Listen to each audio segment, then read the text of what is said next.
Okay.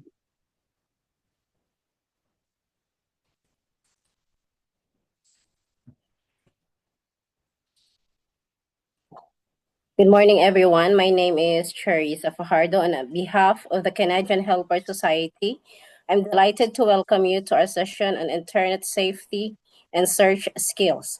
This program is generously supported by the City of Kitchener, whose commitment to digital literacy for seniors makes sessions like this possible.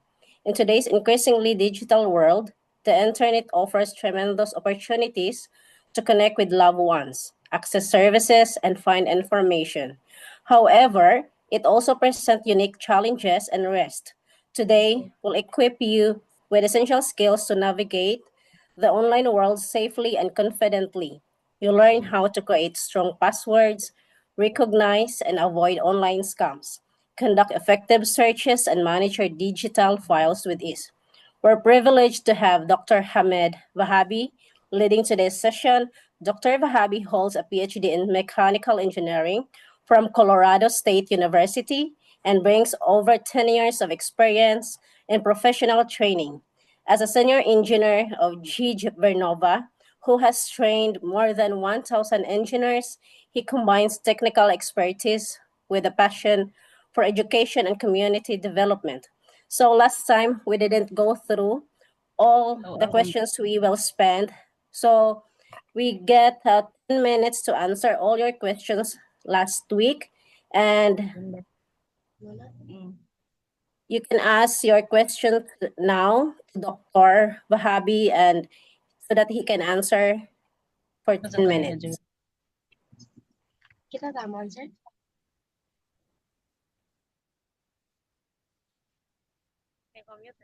Ninia, can you pick question?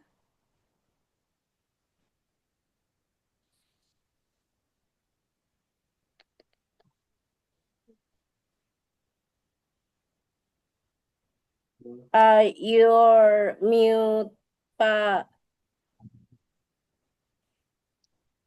Okay, so my question is, how do you organize and manage emails and Gmails using labels and folders?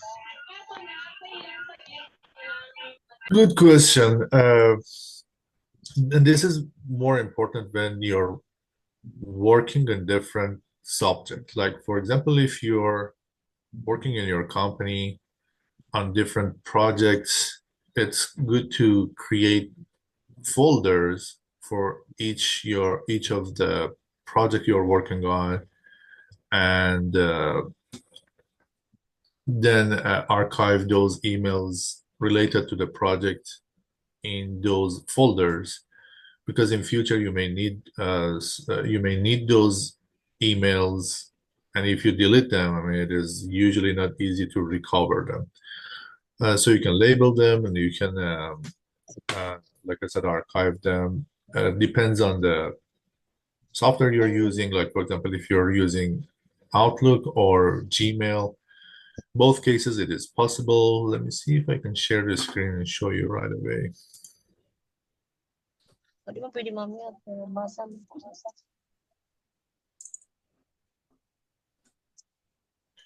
Can you see my screen now? Yes, Okay. So if you go to your email on inbox, if you right click on inbox, you can, I mean, you have access to different tools here, right? Same as your Outlook. If you go to your Outlook, if you right click on that, you can create, for example, a new folder and so on. So in each of these cases, you can create your folder and then store your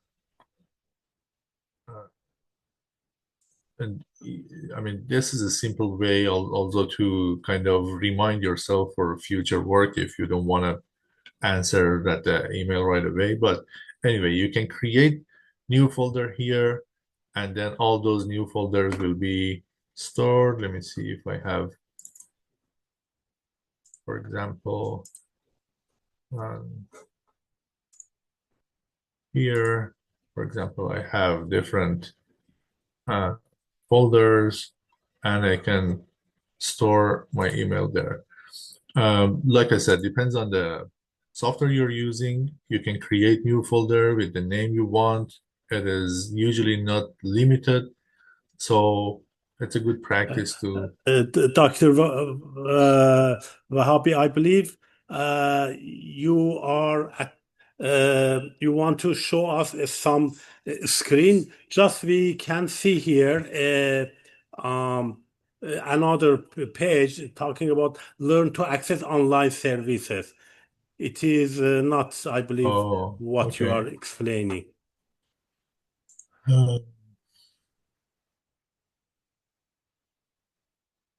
Sorry for that.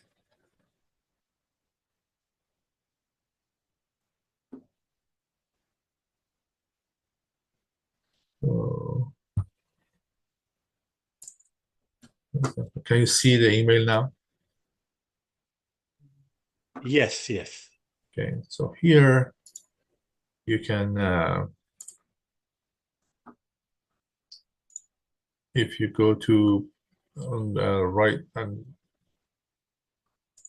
right click on any of these links, you can have different tools also. And let me show you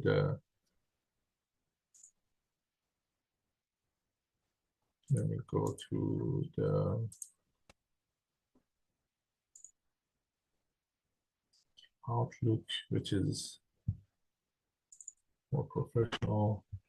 Okay, so here in the Outlook, if you right click on each of these, like for example, your inbox, you can create a new folder. And you can see I created many different new folders, right? So you can create new folder, and there would be some subfolders if you wish, and you can transfer the emails you receive to, for example, those subfolders. This is how it works. Did I answer your question?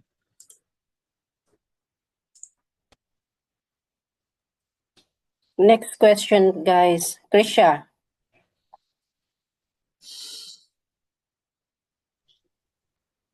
Go, Krisha, your question. Unmute. Ako, te. Ako? Go, Tisha. Yes, lang. What should I do if someone account? What should I do? You So can you ask your question. Dr. Vahabi, I have a question.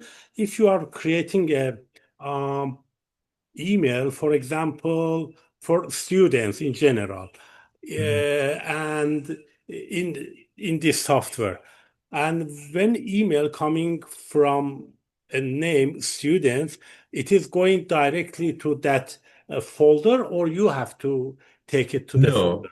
No. It goes to all the emails you receive go to your inbox, Inbox. and then you can just transfer those emails Okay. to the folder you want.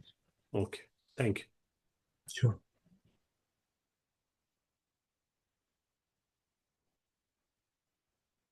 Okay, I believe it is 10 minutes, and Dr. Vahabi, you can start new session.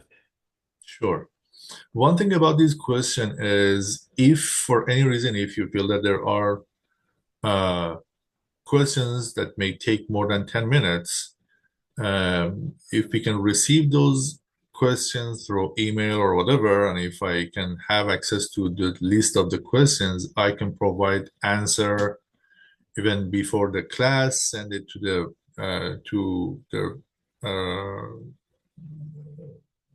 attendees, or I can talk about those questions once we start our meeting, but hopefully don't spend too much time unnecessarily on the questions. So let me share the screen again. Okay, can you see my screen, the slide now? Yes. Yes, Okay, we do. thank you very much. Thank you very much. Hello again. This is our third session on Learn How to Access Online Services. I have a lot to discuss today about internet safety practices, reliable online information, file management and organization, and cloud systems. And the next AI tool we want to talk a little bit more about is ChatGPT. So internet safety plays a crucial role in keeping our personal and sensitive information safe and secure. These are the best practices we should consider in our daily online activities. We already talked about how to create strong and unique password, how to use multi-factor authentication systems, talked about being mindful of sharing your information where and when needed, otherwise avoid sharing your information. Next thing is we need to keep our system, like our Windows, the software, and especially and the device, and especially the antivirus software updated. The reason is, as expected, I mean, every day new malware and viruses show up. And these antivirus updates, the way it works is the companies create some patches against the newly released malware and viruses. So when you update your antivirus, you kind of include those patches into your system, add those patches to your system, and then your system would be able to recognize those new viruses and malware. So it is important to keep your system up to date, especially on our antivirus software. The next thing to be cautious about is using public Wi-Fi systems. Public Wi-Fi's are available for us in, like, for example,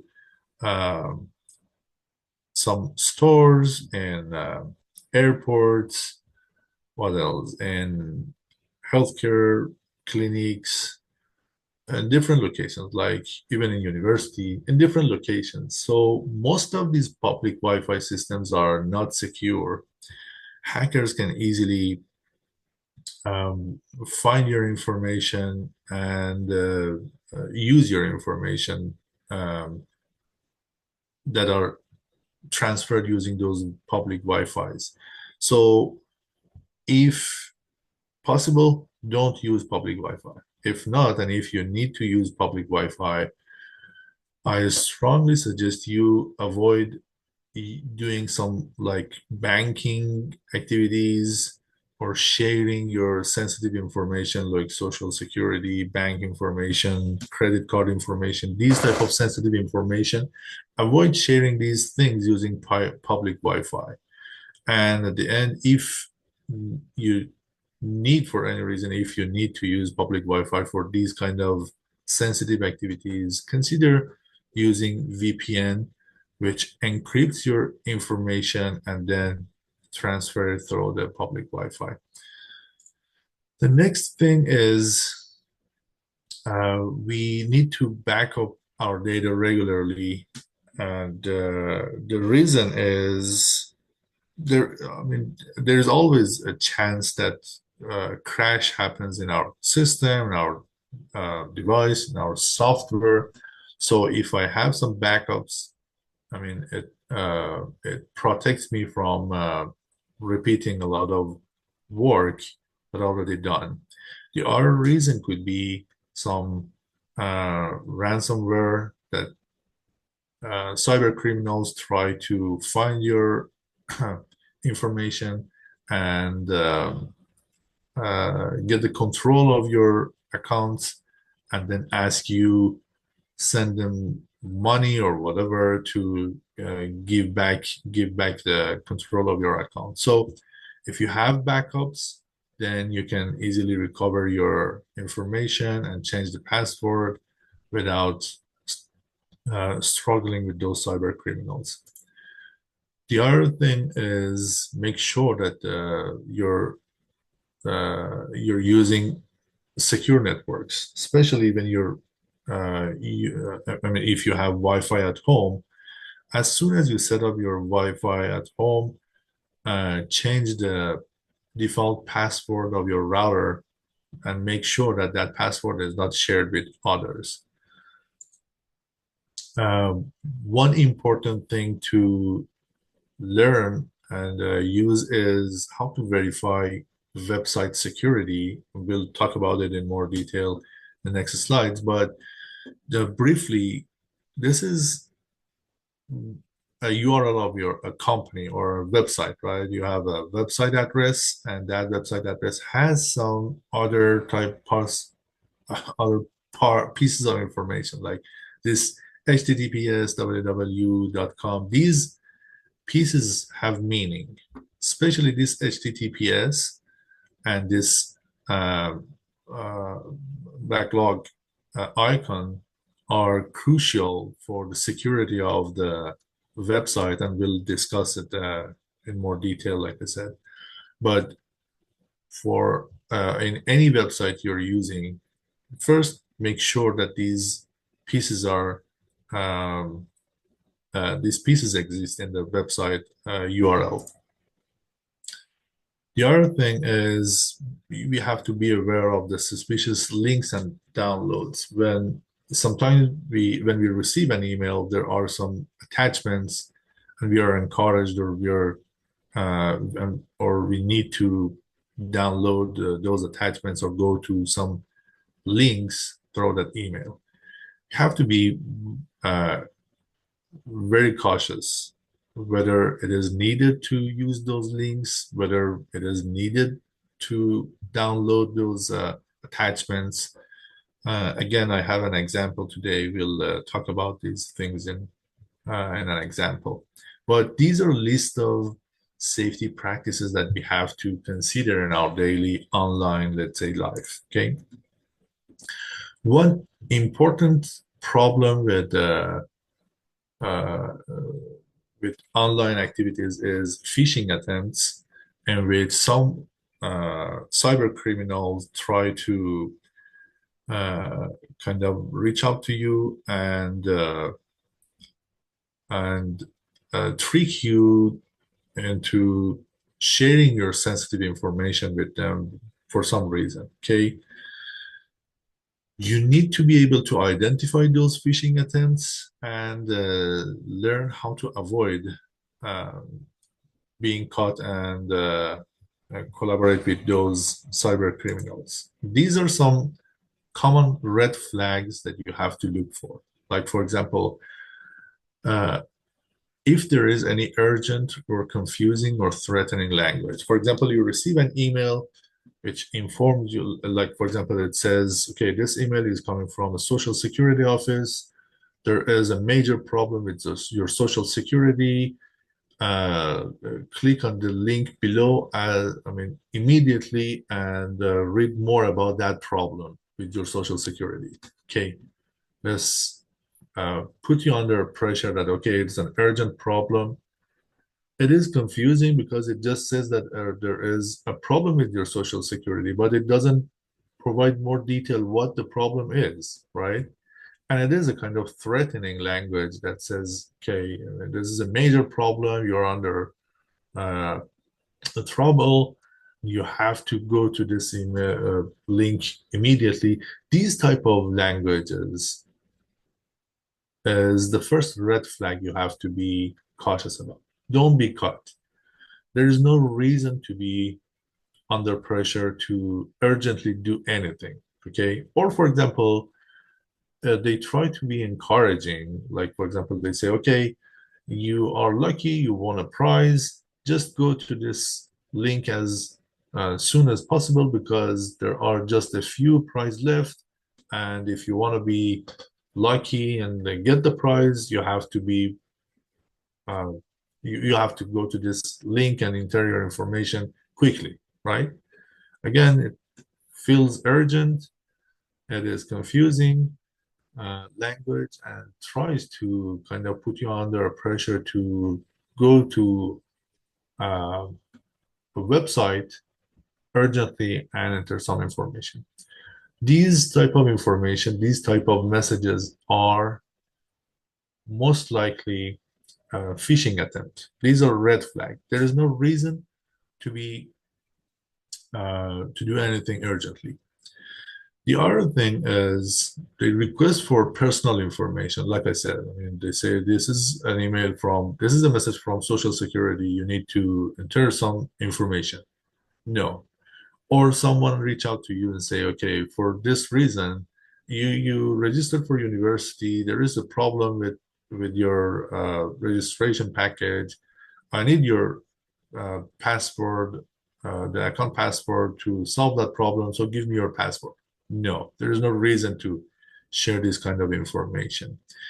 The next red flag is some generic greeting or content. Like, for example, you receive an email, it says, "Dear member, you won a prize." What does it mean? I mean, what dear member means? If I'm a member of your company, you know you know my name, right? Why you didn't use my name? Just generically say dear member. Dear member can be sent to anyone, right? So these kind of generic greetings or generic content is another red flag that you have to be cautious about. And the other thing, like I said, I mean, suspicious links or attachment. When you receive a message and there is an attachment there, before clicking on that attachment and downloading it, you have to give it another thought. See if there is any reason to have an attachment here or not. If there is any other information that I need to know and I don't see here, which may be provided in that attachment or not. Sometimes they just attach something and encourage you to click on that attachment and download that attachment or something like that, while there is no reason for that attachment, okay? The other thing you have to be cautious about is a mismatch of the sender addresses. Meaning, for example, if you receive an email from a company, the domain of that email, like for example, vahabi.education@gmail.com. The domain of the email is .com. But then I'm claiming that I'm reaching out from a company like, with XXXXX name, okay?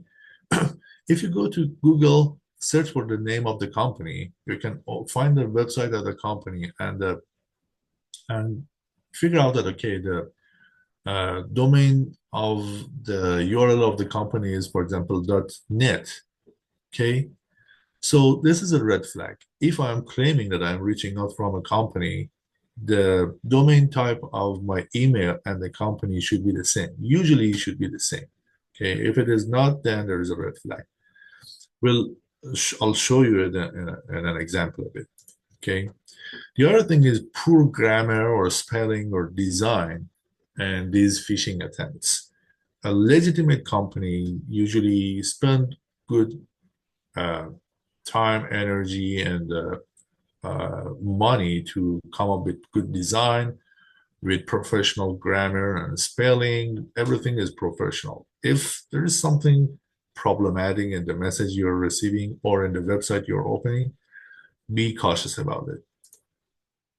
And sometimes you receive an offer which is too good to be true. Like, for example, it says, okay, you won a lottery, just click on the link below and accept the prize.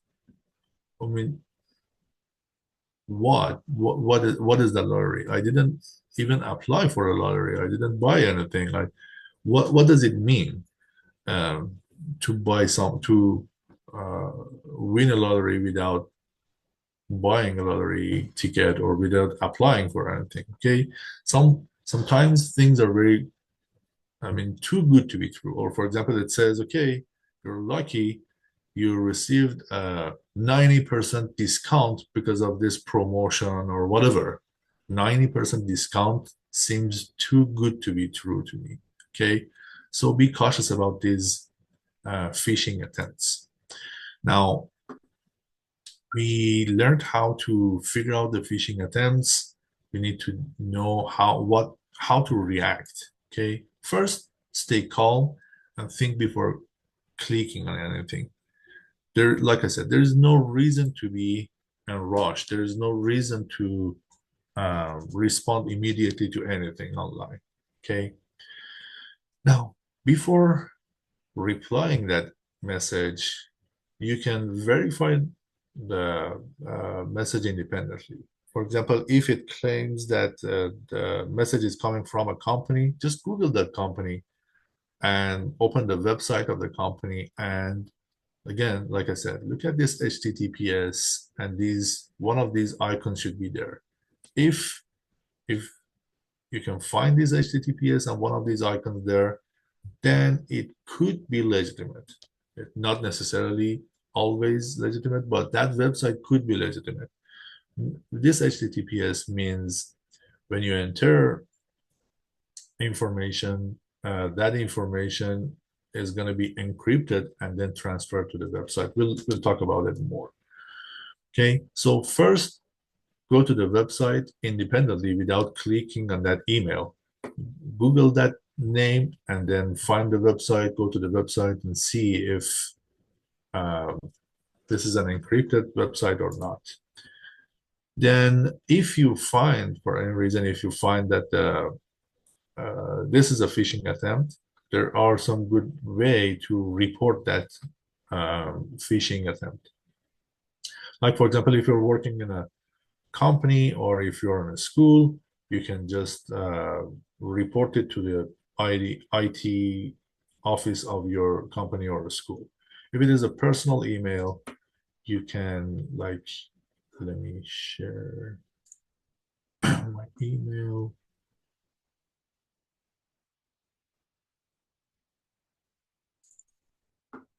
You can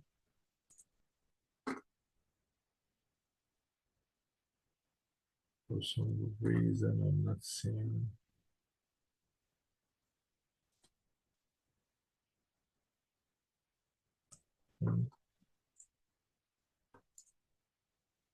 It's weird.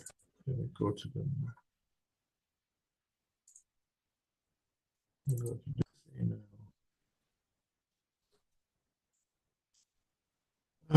Okay, for some security reasons, it doesn't let me show you, but I'll.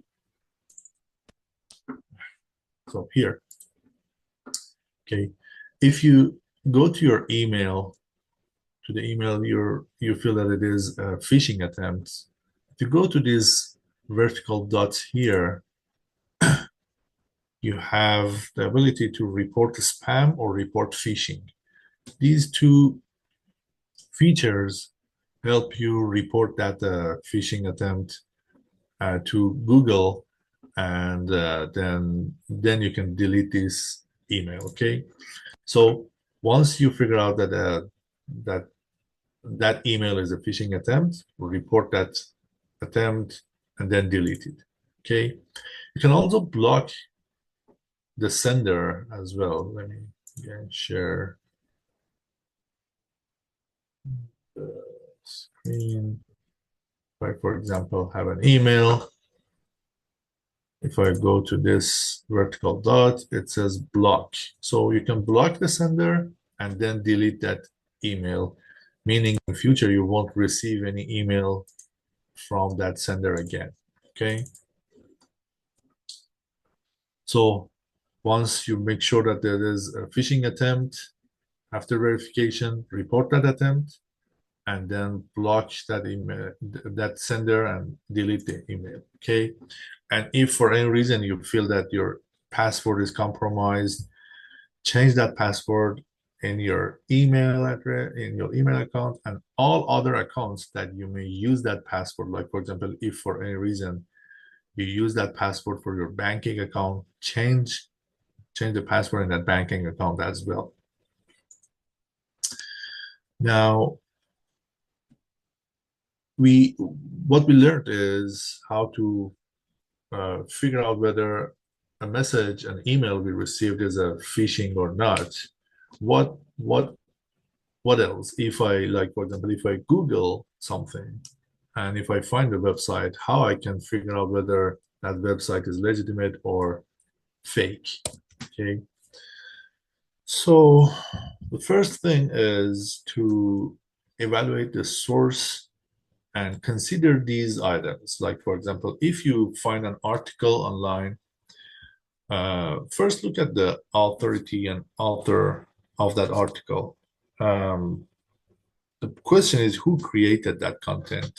Go to the website. There is always an about us or contact us part in that website. Okay, go to that part, see who is that, who is in charge of that website, who that website is belong to, something like this, right? Or if it is an article, try to figure out whether that author is an expert in the field or not. Or is that author biased or not? When you read that article, you feel that, okay, it is fair, it is a fair discussion, or that author is biased into one direction. Okay, these type of things help you figure out whether you're reading a reliable information or not. Next thing is domain type. But like I said, we'll talk about in the next slides. And look for reputation of the author. Like, for example, if you're reading an article and if there are some comments and feedbacks for that article, or just scan through those comments and see what other people thought about it. If, for example, there are 10 comments and feedbacks and 7, 8, 6 number of those comments are negative and are talking about the same problem, it means something, right? So be cautious about these things when you're reading something online or when you're finding some content online. The other thing is assess that content. Like, for example, the first question is about the accuracy of that content. Like, for example, if you're reading an article, whether that article cited good, reasonable references or not, reliable references or not. Is there any errors in spelling and grammar in that content or not? Are there some charts, graphs, plots with good labels, with clearly or explained discussions there or not? Or if something is claimed in that article, try to cross-check, like go to Google and search for that claim and see if that claim is discussed in other references and websites, or it is just in this article. See what I mean? So these type of information are important to validate the accuracy of the content. Or the next thing is try to dig more on the objectivity or bias of the content. For example, when you read that article, you may feel that, okay, this guy is biased into one direction. It is not a fair discussion. That is a red flag. Or like, for example, if that article is comparing a few different products or one product in different brands, is there do you feel that it is advertising one of those products or one of those brands, or it is fairly comparing those things? Excessive advertising, meaning it focuses on revenue rather than quality and reliability. So these are red flags. Or when it is providing some comments on a product, for example, is it factful or it is just emotional, opinionated discussion? Try to be cautious about these things. The other thing is currency and timelines. For example, if you're reading about a product and you know that the product is released annually, meaning each year there is a new version of that product, then you have to be careful when you're reading about that product. If that discussion is published in, for example, 3 years ago, that may not be relevant to the version of the product you're thinking about. Okay, so these timings and relevances are important. The next thing, like I said, is you have to be able to examine the website design and functionality. Like I said, I mean, legitimate companies invest on their professional design. So poor design, broken links, excessive pop-ups, pops up. These type of things are kind of red flag that probably you're not looking at a legitimate website. Go to the contact info of that website, see if their emails,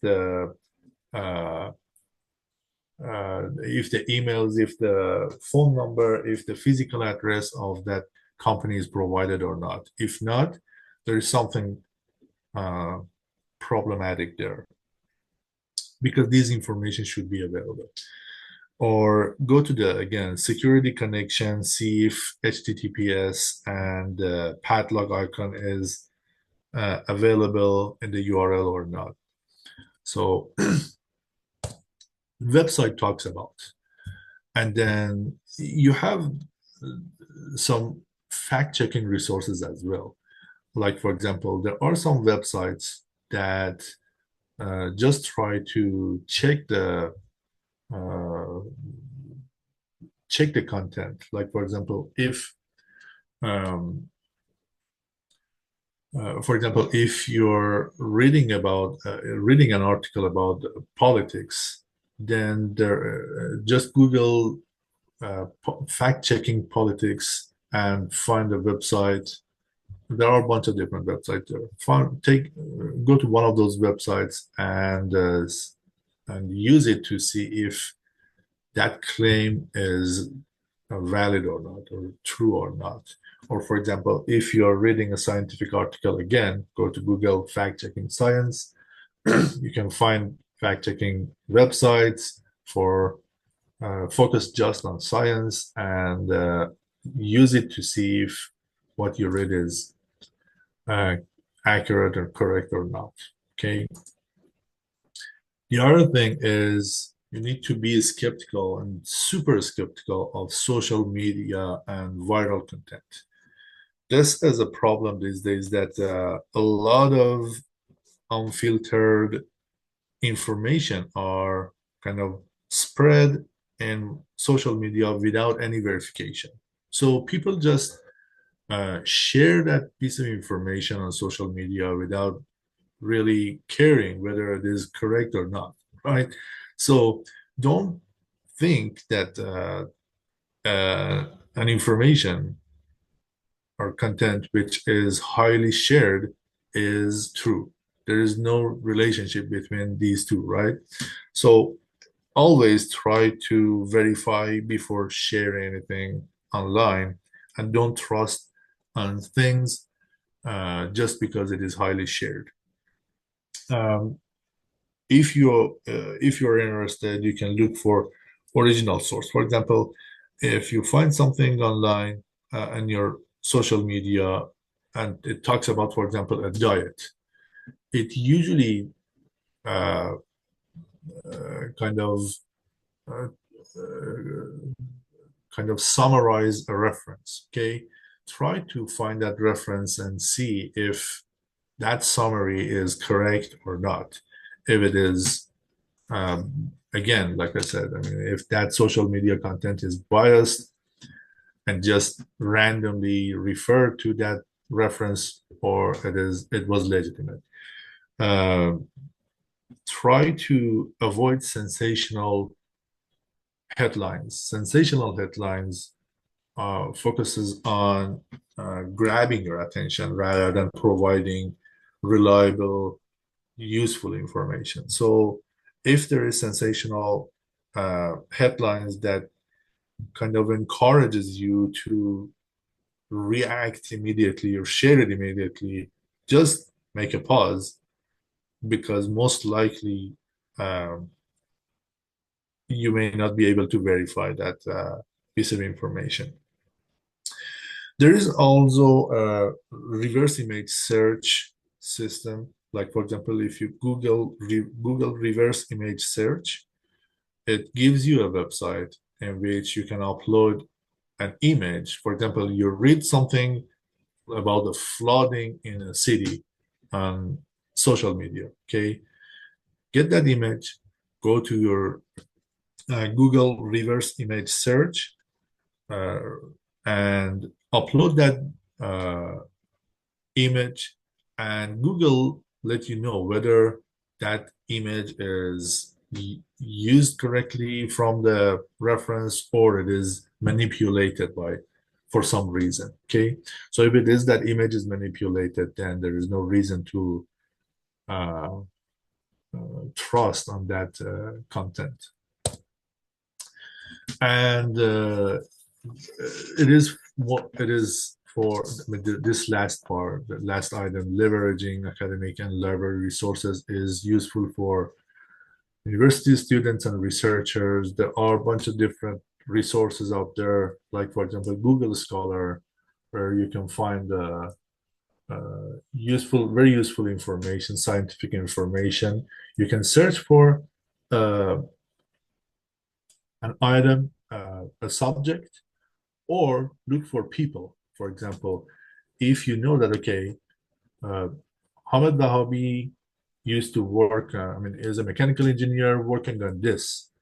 Now you want to find more content which is developed by this guy, then go to Google Scholar, search for Hamid Vahabi, and then usually people have a page in Google Scholar which lists all the scientific articles developed by those guys. Okay, so you can search for people and through their page you can find some information related to the subject you're interested in, or directly search for the subject you're interested in. Okay, there are also other websites, like, for example, I have a list here, JSTOR, which is a digital library usually provided, you need to have access through your university, or PubMed Central, which is a repository of biomedical and life science journals, science.gov, and university libraries. These are some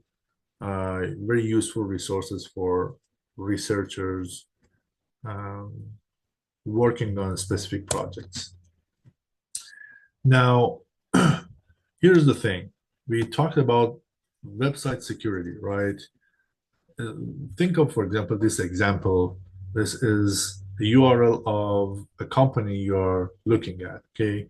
It has 4 pieces of information. This HTTPS, www, Google, which is the name of your company, and then this .com, which is the domain of the URL, okay? So HTTPS stands for Hypertext Transfer Protocol Secure. What it is usually you have a browser, for example, Chrome, Mozilla, Yahoo, whatever, right? So you have a browser on your computer, and then you search for a website, okay? And then open that website. Now, for example, open your bank account, okay? And then you want to enter some information into your bank account. So you open your bank account using your browser, and then enter information. What you're doing is you're entering your information into the browser, not your bank account necessarily. You enter your information into your browser, and then the browser transfer your information into your bank account. Okay. Now there are different protocols for how to transfer that piece of information from the browser to the bank account. HTTPS uses a secure protocol to transfer information from a browser to the banking account. Okay, and the way it works is upon entering your information, it encrypts those pieces of information and then transfer it to the bank account. So that because of that encryption, the hackers cannot easily interpret your information and find your information. Okay. So HTTPS, that's why HTTPS is very important. We have HTTP as well. Without S means it is not a secure and encrypted website. So if you find the website, if you go to that website and it says HTTP www something, it means that if you enter some information into that into your browser, it won't encrypt your information, and it is directly transfer your information to that account, which is not a secure way. Okay, be careful about it. Next thing is www. For some reason, I've seen people mistakenly believe that www means internet. Internet and www are not same thing. Internet is a kind of infrastructure where there is a kind of infrastructure that allows you connect different networks with each other and allows you to transfer data from different networks to different locations. Okay, meaning, for example, if you remember that post office example I provided in our other meeting, think of, for example, FedEx post system. Okay, there is a system, or there is an infrastructure called FedEx, which everything is defined. Postman can take the package from the office and then go to the address provided on the package and deliver the package to the recipient, right? So FedEx is like our internet, is an infrastructure which connects a lot of different networks with each other. And then I have a system on that which uses the capabilities of that infrastructure to transfer information. Like, think of system as one of those postmen. www is a system. There are other systems as well on top of the internet, on top of that infrastructure. Like, there are different postmen that can take the package and transfer it to the recipient. Like, so www is a common system on top of internet, and there are some other systems out there as well. Okay, but it is not the entire internet. Now, the next piece of information is the name of the company, and the last part is the domain type, here .com. Okay, I listed a few different domain types here that are widely used. Like, for example, .com means the website you're looking at is a commercial website. .net, if it was www.net. .net is a domain type which is originally developed for network providers, but nowadays it is widely used. It is somehow like .com. It is widely used for all sort of websites. .biz means that the website you're looking at is a business-related website. .info means the website provide informational content. .edu means that website is a kind of educational website. .org means that website is related to is for an organizational website, usually non-profit organizational website. .gov means that website is a US government website. .ca means that website is a Canadian government website. So think of the security, reliability of these websites. .ca, .gov, these are governmental websites, meaning it is not possible for everyone to just purchase, register, pay and register his or her website under these domains. These are highly restricted. So you can rely more on these governmental websites. But for example, on the other side, if it is .com or it is .net, it means that everyone can pay and register their URL there. So it is not as reliable as .gov or .ca or these type of governmental website. Okay, so if you open a website, it says it is .ca, .gov domain, it is highly reliable. You can trust. But if it is its domain is .com or .net, be more cautious. There is a chance that it is not a legitimate and it is a fake website. Okay. Now here's an example of an email I received, and I thought it's good to go into the detail of that, see how I figured out that, okay, this is an scam and I have to just delete it, block the sender and delete it. So the email is coming from this guy, rajasweet1234@gmail.com. Strange name, but whatever. Okay, so that email is forwarded to me. It says it is coming from a company called AARP.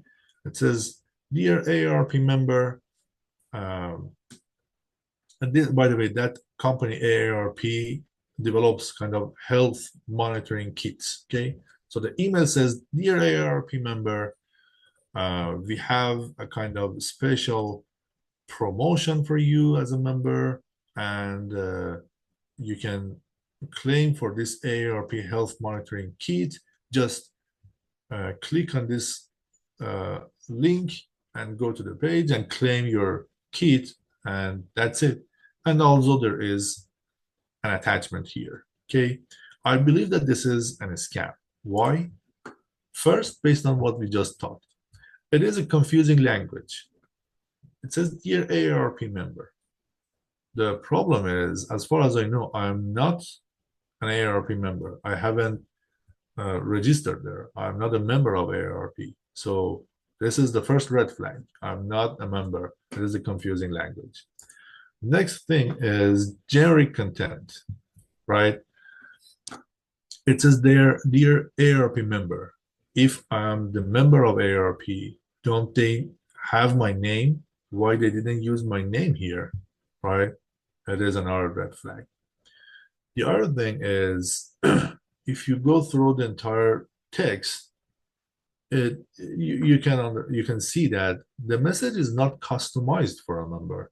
Looks like someone just generate this message, take a snapshot of that, and send it to all the email list he or she had.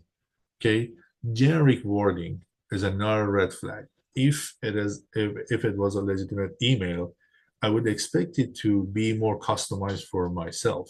Okay, so this is another red flag. Next, suspicious attachment. If you read the entire text, it says, okay, this is coming from this company developing health monitoring kit. You are a member of us. We have a promotional, special promotion, and because of that, we want to give you this kit. So just click on that. Okay, everything is clear. What is the point of having an attachment here? There is no reason for that. There is no misinformation that I can find in the attachment. If it is the case, then probably it is a scam. Just encouraging you to attach on this, click on this attachment and then there would be a lot of problem with your computer. The next thing is mismatched sender address. Like I said, email is coming from this guy, rajasweetra1234@gmail.com.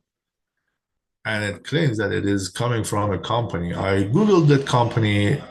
The URL address is https, which is safe and good, www.aarp.org. Okay. So when you work in a company, that company gives you email address as an employee. Okay, that email address should have the same, usually at least have the same domain type. Meaning, if you work at the AARP company, your email address should end in .org, not .com. Okay, so this guy is claiming that is reaching out from this AARP company, but the domain type of his email is different than the company. This is another important red flag. The next thing is poor design. I mean, someone generated this message, took a snapshot, an image of this message, and then email it to hundreds, tons of emails. Okay, it is an image. Usually, when you receive a message, an email from a legitimate company, it is not like this. It is a well-designed text with some pictures or whatever needed, but it is a well-designed message. This poor design is another red flag. The next thing is offer is too good to be true. There is an AARP special promotion for AARP members. Okay, what that special promotion is not clear, but it looks a lot, and it encourages you to go to this link and see what that means. I mean, probably there is a good discount there, right? So I'm not an AARP member, and because of that, this offer is too good for me to be true. Okay, so look at these. All these things we already discussed, and you can figure out whether an email you received is legitimate or not. Now, the next thing we want to talk about is file management, which is crucial, especially for people working on a file or a document or a project, which takes time. It is not one-day work, right? It is important how to manage your files and organize your files to avoid redoing some part or most of the part of your work. Okay. Now, best practices for file management and organization is the first thing you need to consider is consistent naming and conventions. Like, for example, when you're creating a document, the document name should be self-explanatory. It should be descriptive and clear. Okay, don't just name, document number 1, document number 10, new folder 1, new folder 5. No, because it is confusing, right? It won't give you any information what included in that file or document. Descriptive information and clear information, use it for your naming, helps you a lot in saving your time. Okay, then especially for people working on a project, or for example, when you're developing a document which takes, like, for example, a few months, it is important to have a system to save your documents at some intervals. Like, for example, think of an article you're developing. You develop the draft of your article, send that article to someone for verification, to review, and then after a while you receive some comments. Then you go to the draft, resolve those comments, and revise your draft, and then send it again for review. One more time you receive comments. Again, you want to resolve those comments and revise your draft. So for multiple times, you want to revise your draft. But at some point in future, you may need to go back to the original draft and find some information that by time after resolving the comments, you delete that part. Okay, so you need all those histories. For that, there are two ways of saving your files. One of them is a date format, meaning, for example, I would save my document for June, and at the end of that name, I would say 7/5/2025, meaning that file is um, last update of the file is at that date.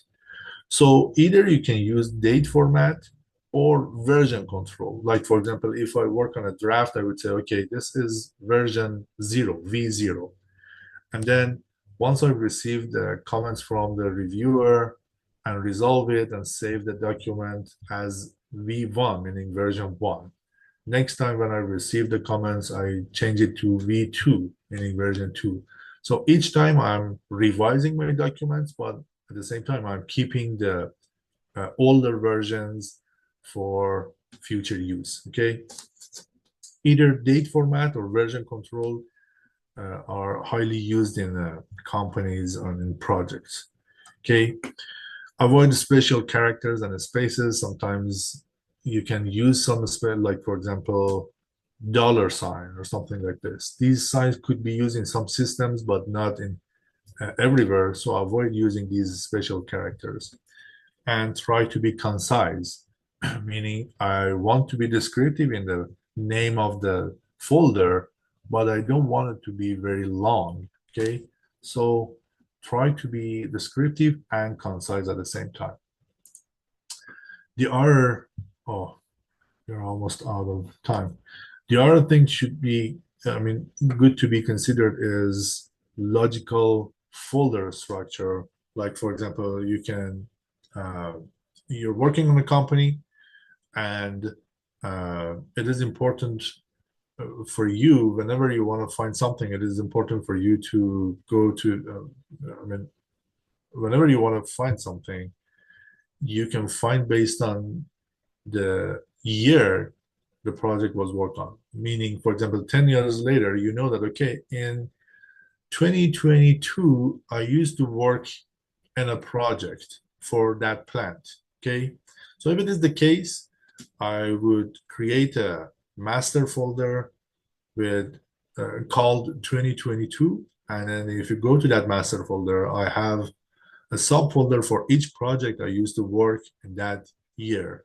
Okay, so create a master folder and then subfolders, and save your data in those subfolders. So this kind of hierarchical structure helps you in future if you need something. This kind of hierarchical structure helps you save time in finding information needed. Okay, but avoid deep nesting.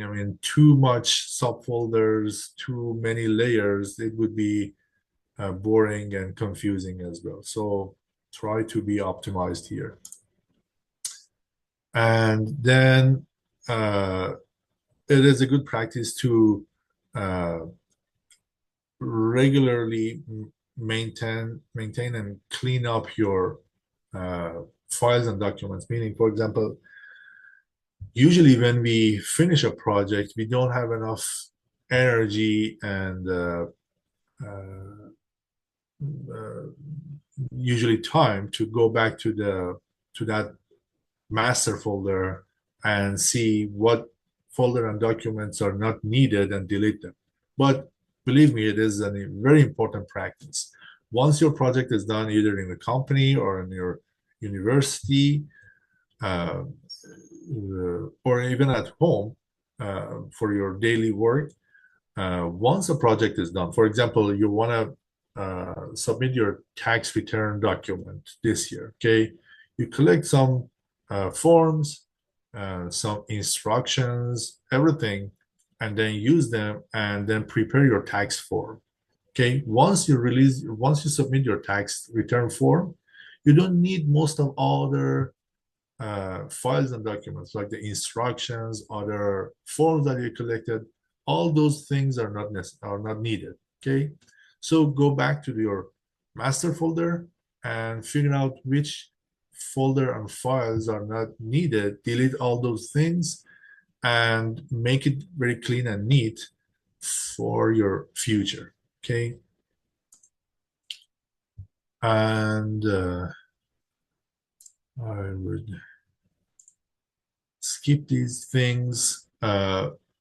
It's a good practice to digitize your physical document, meaning, for example, if you receive a form, for example, it's good to, and you may need to use it in future in some online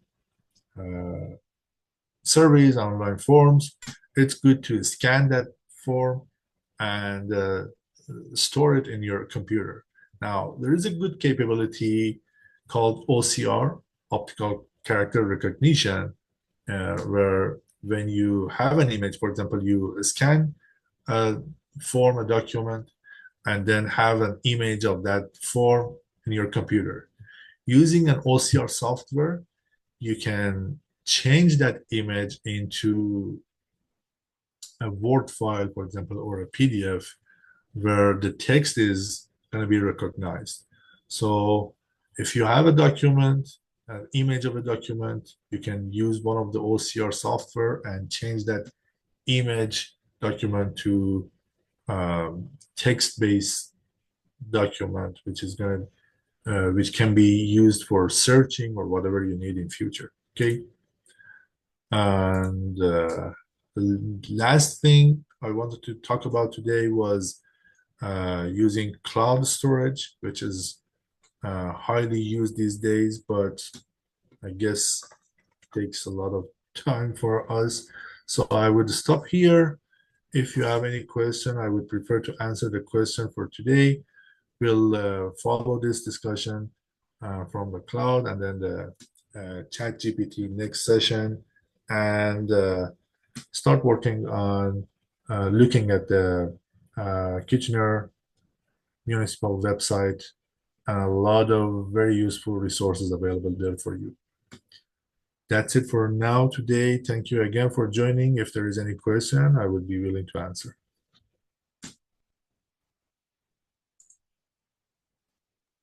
I think, Dr. Hamed, we have a lot of questions tonight, but I think we have not that much have time. But I have one question here. Let me get in. Since there's also seniors participants, so he asked also that at her age, she really can't understand some features online. So she asked, what is phishing and how can she avoid falling from phishing in her Gmail account? So that at least they have also idea since they are seniors participants. Yeah, I would. Let me again share that piece of that example here. So phishing is a process in which a criminal, a cyber criminal, someone tries to encourage you share your information with them. Like, for example, share your credit card information with them, or share your social security number with them. Someone tries to convince you share your sensitive information with them online. Okay, and you have to be super cautious not to share any information or not to click on any link, suspicious link or attachment in your email. Okay, so like I said, this is an email I received. This is a Gmail, in fact. This is a Gmail I received, and this is a very good example on how to figure out if an email you received is phishing or is legitimate. Okay, if it is phishing, just block and delete it.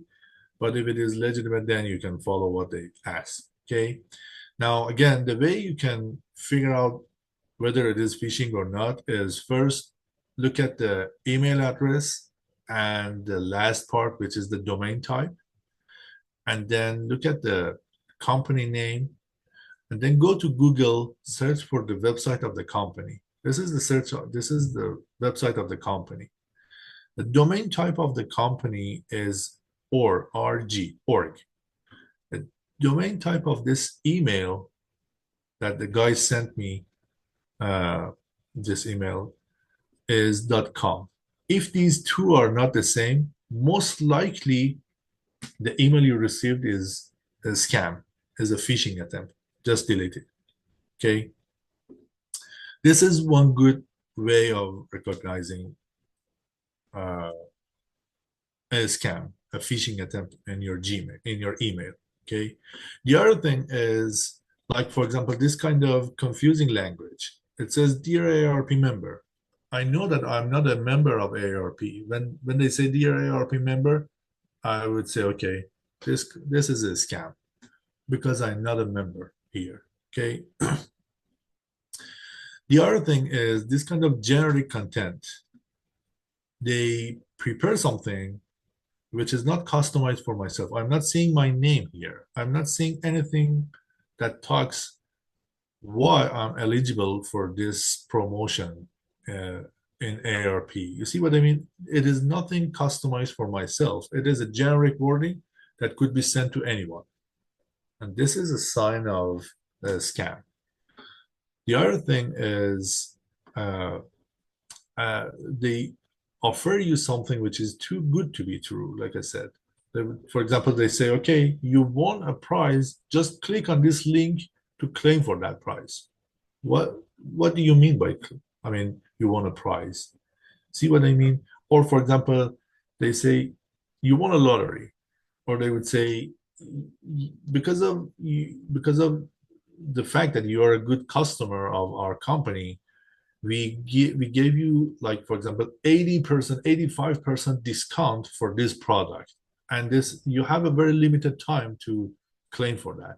85% discount, for sure it is a scam. See what I mean? So I would urge you to look at this page again, and I mean a few times. And for any email you receive, try to look at these, at least these options, these items, and based on that, you would be able to figure out whether it is a scam or not. Okay. Thank you, Doctor.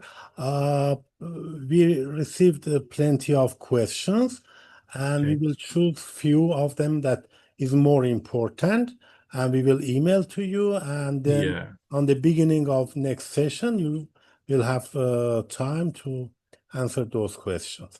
Yep, that would be great. Sounds a good plan. Thank you all. Thanks for joining. Sorry, we spent a little bit of time at the beginning to answer the question. That's why we didn't complete the content of this meeting, but questions are important. So try to manage the best way in the next sessions. Thank you all. Have a great, wonderful weekend. Thank you. Thank you. Bye. Thank you very much. Thank you for all your active participation today, guys. We trust that you now feel more confident navigating to internet safety, creating secure passwords, and recognizing potential online threats before they become problems. Your commitment to learning these essential digital skills demonstrates the proactive approach that keeps our community strong and protected. Our sincere appreciation goes to Dr. Hamed Vahabi, technical support, concept, and practical actionable steps that everyone can implement immediately. We also thank to the City of Kitchener for their continued support in bringing digital literacy program to our senior community. The Canadian Helpers Society remains committed to empowering you with the tools and knowledge needed to thrive in our digital age. So please join us for next session and for supporting and learn today and to reach for making this possible. We encourage you to take action on what you've learned today and to reach. Thank you, guys. Thank you very much. Thank you.